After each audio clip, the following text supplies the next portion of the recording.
Okay, so this is going to be British India, Imperialism in South Asia, the screencast of the lecture that we gave on September 21st, 2018.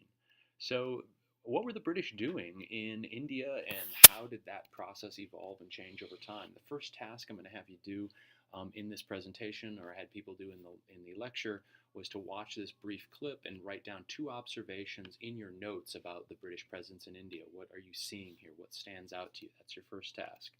But if we could get into the actual content, I want to start by grappling with this term imperialism because it is the term that not only characterizes much of the British Empire, but we're going to revisit this in other parts of world history and other units. Imperialism, the kind of more official definition, is when a powerful nation takes over and imposes its influence on a weaker nation for economic or political or social reasons. And the key thing to understand about imperialism is it really gets back to this idea of power and power relationship of one stronger entity kind of foisting itself, imposing itself over another. And that is really key. It's what's going on with the British in India as well as elsewhere, and other European nations are doing this too. This is something that the Western European nations, especially during the 19th century and into the 20th century, will be doing in other parts of the world. And it's an important concept to help make sense of the world and how it looks today. So, what were the motives for this? Why would the sort of Western European powers go out and try to take over and impose themselves on other areas of the globe?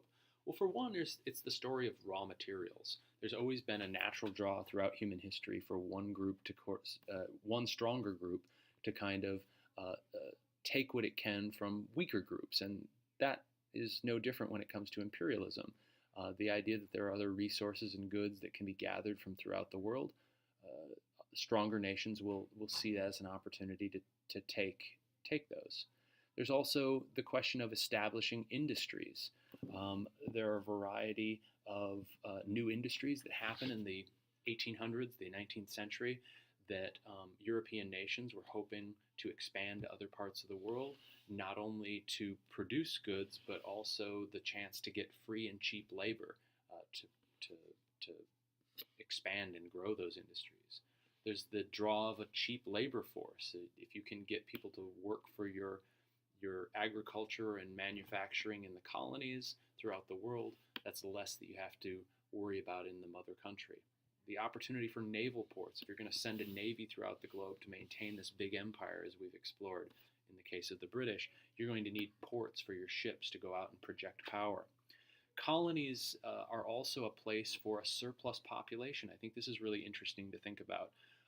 Places like India or Australia or parts of Africa, it's a place for people in Great Britain, in the mother country, to go and sort of carve out a new existence and to establish a new identity and to achieve wealth, power, and prestige that maybe they couldn't get in the mother country. There's also a push for national prestige.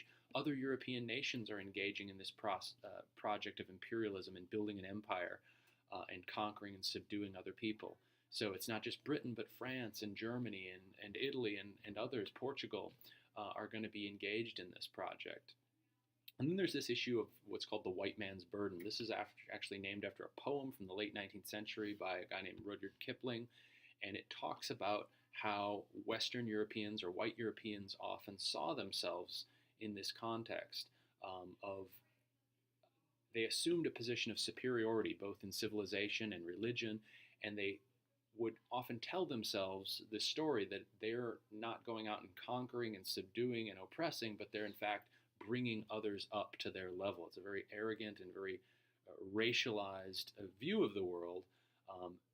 But the idea for them at the time was they thought that they were going out and spreading civilization and spreading Christianity, and that in some ways this was a defensible thing. So just to give you a quick timeline view, the Mughal Empire, which we talked about a couple weeks ago, that is at its peak in the 1600s. It's during the 16 and 1700s that the British show up in India and begin to gradually grow their presence. It's kind of gradual. They overlap with the Mughals for a while, and it's not like the Mughal system entirely goes away, but the British presence is something that grows and expands in India. And it's only in the 18 and 1900s that India becomes an official British colony where it is in it is administered totally by the British government. And it's much later that you get the independent India and Pakistan that we know today. That's after a period of an Indian independence movement that kind of culminates in 1947 with independence. And we'll explore that in the week that we look at the film Gandhi. So how does the British influence begin? Well, you have to go back all the way to the 1600s to see the British influence in India. It really begins with Queen Elizabeth I, who's really sort of toward the end of her reign. She's in her dying days at this point, where she signs the charter to create a private corporation or a joint stock company of investors called the British East India Company. It's here in 1608 in India that the first East India Company ships arrive. But what I want to emphasize to you is when the British first arrive in the early 1600s, they're in a position of weakness. The Mughal Empire is in the position of strength. The British are showing up with the hopes of establishing trade and getting access to some rare goods like silk and spices. It's not as though they show up and immediately start dominating the scene. They are a peripheral power and concern for the Mughals. But they're also competing with other Europeans for trade. So it's not as though the British show up and have really any dominant authority. They're not only, facing the much stronger Mughal Empire, but they're also competing with other Europeans. Later on, about a half century later, King Charles II of Great Britain, or England at the time, increases the power and ability of the East India Company to have to kind of influence and exert itself in India. For instance, the East India Company can coin its own money and fight its own wars with its own army. It's this really odd entity. It's hard to get our mind around today, but it's almost like a company that is also its own country. It has those vast powers. So it's very key to understand that the British presence in India is gradual. It's a sort of drip, drip, drip thing. India and South Asia have historically been hubs for the spice trade. So Europeans had been going there since, the 1500s, and that relationship continues to draw them in. There is a trade relationship initially between the British and the Mughal Empire. The British show up, they're trying to get exotic goods that you can't get in Europe, and they start this relationship with the Mughal Empire. But right as the British are arriving and kind of expanding their presence, the Mughal Empire is going into its decline.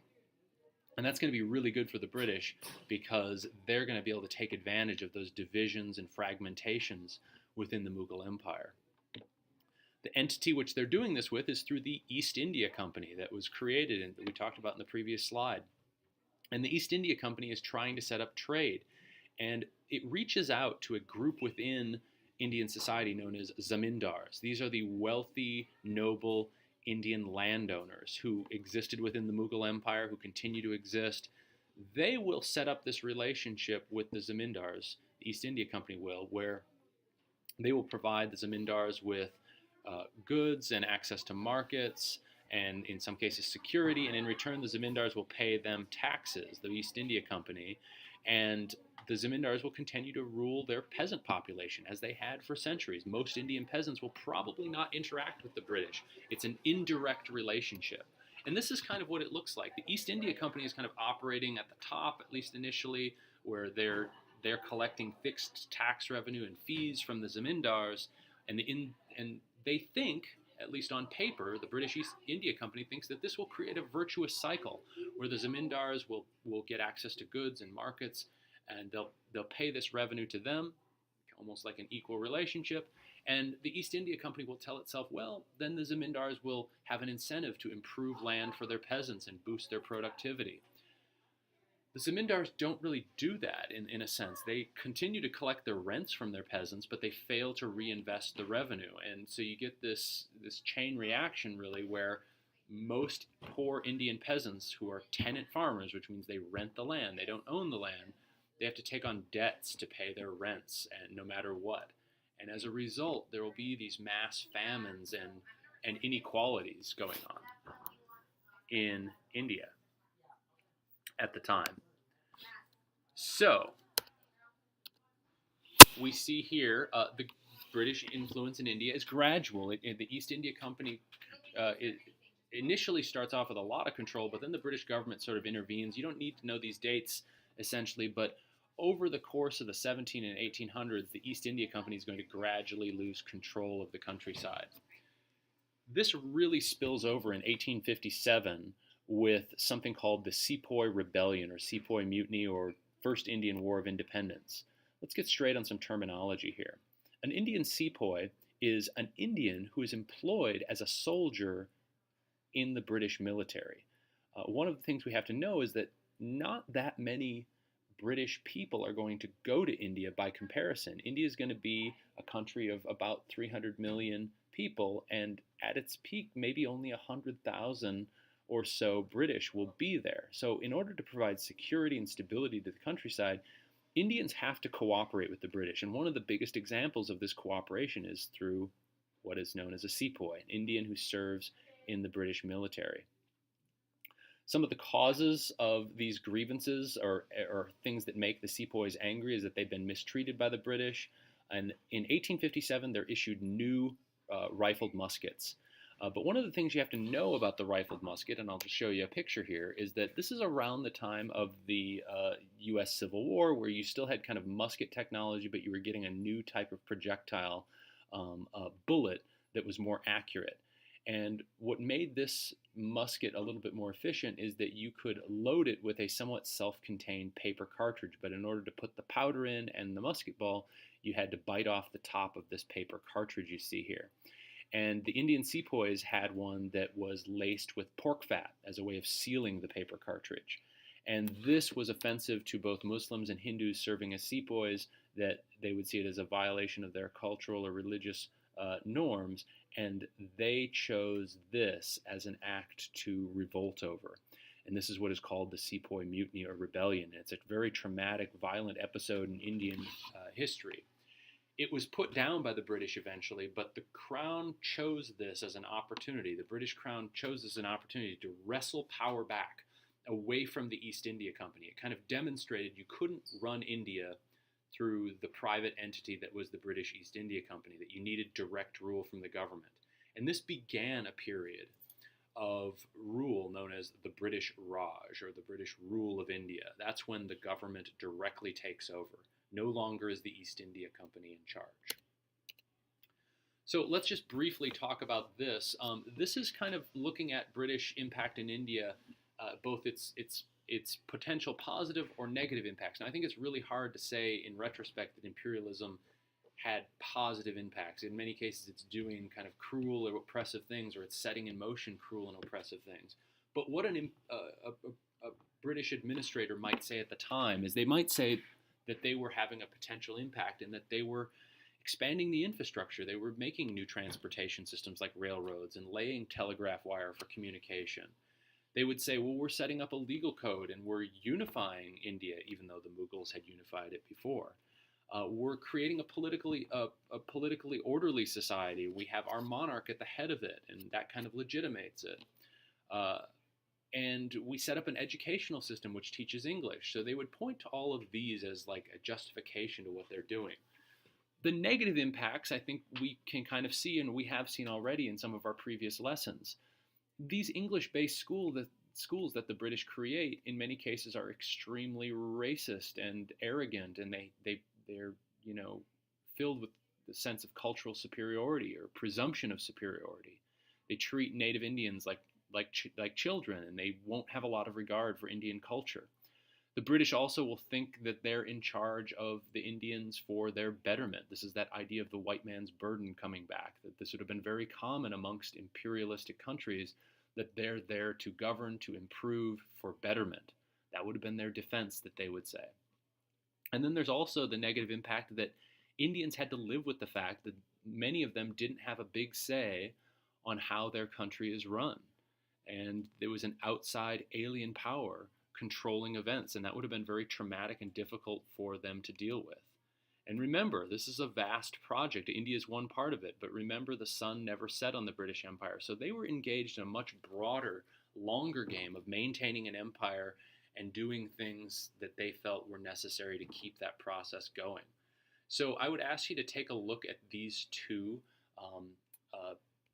analytical pieces of text, follow the tasks that you see there, and record them in your reflection journal, especially if you were not here that day in lecture. Your only task is to look at both of these and to condense them to a summary sentence.